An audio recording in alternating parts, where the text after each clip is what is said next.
আমন্ত্রণ দীপ্ত সংবাদে আপনাদের সাথে আছি আমি ইয়াসমিন সুমনা। অমর 21শে ফেব্রুয়ারি এবং আন্তর্জাতিক মাতৃভাষা দিবস উপলক্ষে 18 বিশিষ্ট ব্যক্তি ও দল এবারের 21শে পদক পেয়েছেন। বৃহস্পতিবার রাজধানীর ওসমানী স্মৃতি মিলনায়তনে পুরস্কারপ্রাপ্তদের হাতে পদক তুলে দেন প্রধান উপদেষ্টা ডক্টর মোহাম্মদ ইউনূস।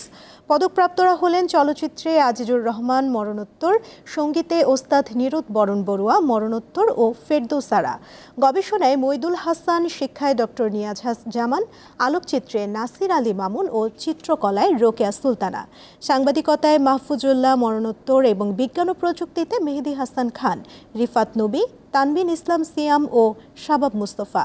এছাড়া সমাজসেবায় পদক পেয়েছেন মোহাম্মদ ইউনূস চৌধুরী মরণোত্তর, সাংবাদিকতা ও মানবাধিকারে মাহমুদুর রহমান, ভাষা ও সাহিত্যে হেলাল হাফিজ মরণোত্তর ও শহীদুল জহির মরণোত্তর, সংস্কৃতি ও শিক্ষায় ডক্টর শহীদুল আলম এবং ক্রীড়ায় বাংলাদেশ জাতীয় নারী ফুটবল দল।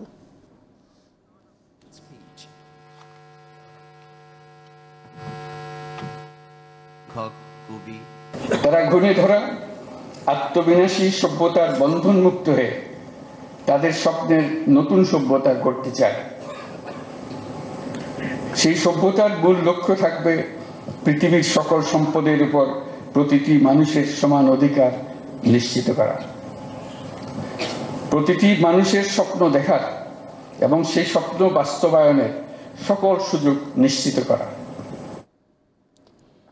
21শে ফেব্রুয়ারিতে ভাষা শহীদদের প্রতি শ্রদ্ধা নিবেদনকে ঘিরে জঙ্গি হামলার আশঙ্কা নেই বলে জানিয়েছেন ঢাকা মহানগর পুলিশ কমিশনার শেখ মোহাম্মদ সাজ্জাদ আলী। বৃহস্পতিবার ব্রিফিংয়ে তিনি একথা জানান। ঢাকা মহানগর পুলিশ কমিশনার বলেন, বিচ্ছিন্ন দুই একটা ঘটনা ছাড়া রাজধানীতে আইন শৃঙ্খলা পরিস্থিতি স্বাভাবিক রয়েছে। কার্য পদার্থ বা বিস্ফোরক বা এরূপ কোনো কিছু যাতে নিয়ে কেউ প্রবেশ করতে না পারে তার জন্য আমাদের ব্যাপক ব্যবস্থা থাকবে। আপনারা জানেন প্রচুর লোক সমাগম হয়, সেই জন্য সবাইকে ধৈর্য ধারণ করতে হবে। সাথে সাথে শহীদ মিনারের চতুর্পাশে 1 কিলোমিটার রেডিয়াসের ভিতরে আমাদের বিভিন্ন মোবাইল টিম সতর্ক অবস্থায় নিরাপত্তা ব্যবস্থা নিশ্চিত করবে। 17 বছর আগে 27তম বিসিএসে নিয়োগ বঞ্চিত 1137 জনের চাকরি ফেরত দেওয়ার নির্দেশ দিয়েছে আপিল বিভাগ। প্রধান বিচারপতি সৈয়দ রেফাত আহমেদের নেতৃত্বে 5 বিচারপতির আপিল বেঞ্চ বৃহস্পতিবার আপিল নিষ্পত্তি করে এ রায় দেয়। 27তম বিসিএসের প্রথম মৌখিক পরীক্ষা 2007 সালে বাতিল করে পিএসসি। এই সিদ্ধান্ত চ্যালেঞ্জ করে রিট করা হলে 2008 সালের 3রা জুলাই হাইকোর্ট পিএসসির সিদ্ধান্তকে বৈধ ঘোষণা করে।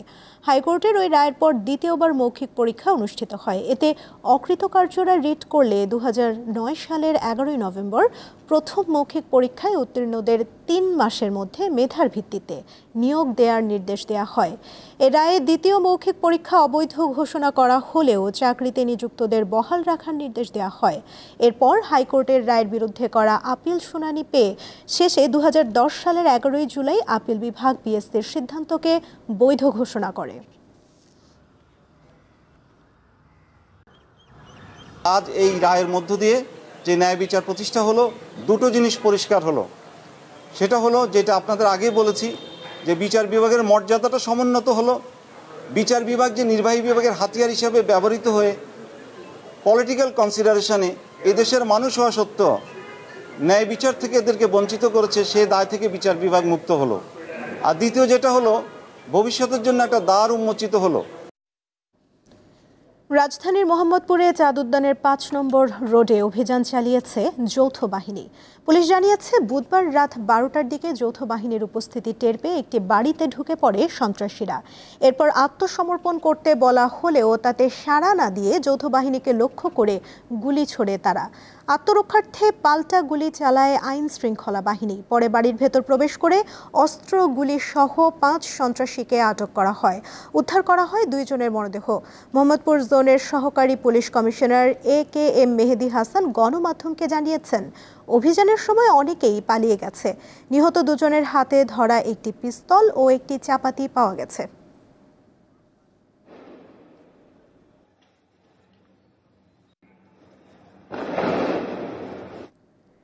খুলনা প্রকৌশল ও প্রযুক্তি বিশ্ববিদ্যালয় কুয়েটে ছাত্র রাজনীতি নিষিদ্ধের পক্ষে বিপক্ষে অবস্থান নিয়ে বিক্ষোভ সমাবেশ করেছে শিক্ষার্থীরা। এ সময় শিক্ষার্থীরা ক্যাম্পাসে ছাত্র রাজনীতি বন্ধ ও সন্ত্রাসকে ধিক্কার জানিয়ে লাল কার্ড প্রদর্শন করে। এ সময় প্রশাসন সহ বিভিন্ন ছাত্র সংগঠনের নাম উল্লেখ করে রাজনীতি বিরোধী স্লোগান দেয় তারা। পরে ক্যাম্পাসে মিছিল বের করে সাধারণ শিক্ষার্থীরা। এর আগে গত রাতে ক্যাম্পাসের সংঘর্ষের ঘটনায় খুলনার খানজাহান আলী থানার মামলা দায়ের করে বিশ্ববিদ্যালয় প্রশাসন। মামলায় 4 থেকে 500 জনকে অজ্ঞাত ব্যক্তিকে আসামি করা হয়েছে। এছাড়া 4 সদস্যের যে তদন্ত কমিটি গঠন করা হয়েছে তাদের আগামী 3 কার্যদিবসের মধ্যে তদন্ত রিপোর্ট জমা দিতে বলা হয়েছে। ক্যাম্পাসে আমাদের এটা একেবারেই সিদ্ধান্ত আগে থেকে নেওয়া, আমরা নতুন করে ওই সিদ্ধান্ত আর নেইনি। আমরা ওর সাথে একটু জুড়ে দিয়েছি যে আমাদের লেজুর ভিত্তিক যে রাজনীতি নিষিদ্ধ করা আছে, এখন যদি কোনো শিক্ষক কর্মকর্তা কর্মচারী ছাত্রছাত্রী জড়িত থাকে তাহলে তাকে একদম যে আইন আছে বিধি অনুযায়ী তাদেরকে সর্বোচ্চ শাস্তি নিশ্চিত করা হবে। কোনো অবস্থাতেই আমরা এই ক্যাম্পাসে লেজুর ভিত্তিক রাজনীতি চাই না। হবিগঞ্জের শায়েস্তাগঞ্জে বিয়ের বাজার করে বাড়ি ফেরার পথে সড়ক দুর্ঘটনায় নিহত হয়েছেন প্রবাসী বর ও চাচাতো ভাই। পুলিশ জানায়, বুধবার সন্ধ্যায় শায়েস্তাগঞ্জে বিয়ের বাজার করে চাচাতো ভাই তানভীরকে নিয়ে মোটরসাইকেলে বাড়ি ফিরছিলেন বর শাহ আলম। পথে নূরপুর এলাকায় পৌঁছালে একটি ট্রাক তাদের মোটরসাইকেলকে ধাক্কা দেয়। এতে ঘটনাস্থলেই তানভীর মারা যান। আশঙ্কাজনক অবস্থায় শাহ আলমকে হবিগঞ্জ জেলা সদর হাসপাতালে ভর্তি করা হলে চিকিৎসক তাকে সিলেট ওসমানী মেডিকেল কলেজ হাসপাতালে পাঠান। সিলেট নেয়ার পথে তার মৃত্যু হয়। শুক্রবার নিহত শাহ আলমের বিয়ের কথা ছিল।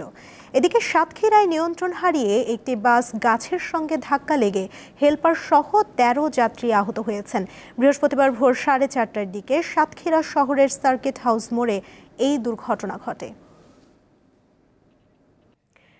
সীমান্তে অপরাধীদের শাস্তি দেয়া হোক, কিন্তু কাউকে যেন হত্যা না করা হয়, এমন দাবি করেছে বর্ডার গার্ড বাংলাদেশ বিজিবি।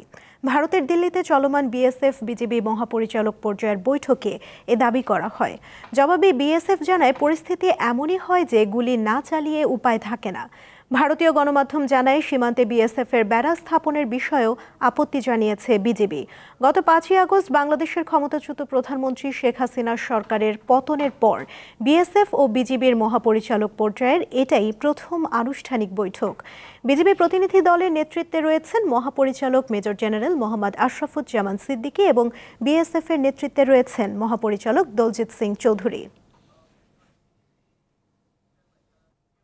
এই ছিল এখনকার মতো। পরবর্তী সংবাদ দুপুর 3টায় দেখার আমন্ত্রণ রইল। এছাড়া আরও তথ্য এবং বিনোদন জগতের নানা খবর পেতে যুক্ত থাকুন দীপ্ত ডিজিটাল প্ল্যাটফর্মের সাথে। ধন্যবাদ সবাইকে।